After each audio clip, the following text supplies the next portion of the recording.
السلام عليكم ورحمة الله وبركاته.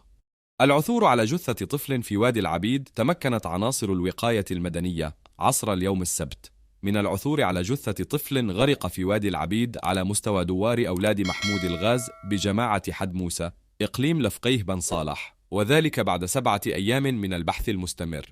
وأوضحت مصادر للصحافة المغربية أن عملية البحث كانت صعبة للغاية بسبب التيارات القوية والمياه العكرة وكثرة الأشجار والأعشاب في النهر، ما عرقل جهود البحث بشكل كبير. وذكرت المصادر ذاتها أن عددا من شباب المنطقة انضموا إلى جهود البحث منذ الأحد الماضي بجانب عناصر الوقاية المدنية، لكن التحديات الكبيرة أدت إلى تأخير العثور على الجثة. وبمجرد تلقيها بلاغا عن الحادث، انتقلت مصالح الدرك الملكي بالمركز الترابي حد بو موسى برفقة قائد قيادة حد بو موسى إلى موقع الحادث للإشراف على استخراج الجثة واتخاذ الإجراءات الأمنية اللازمة.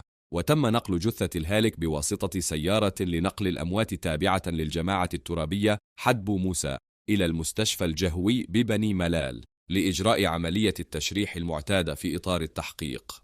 وفي النهاية، شاركونا رأيكم حول هذا الموضوع، ولا تنسوا الاشتراك في قناتنا ليصلكم جديدنا. شكرا لكم.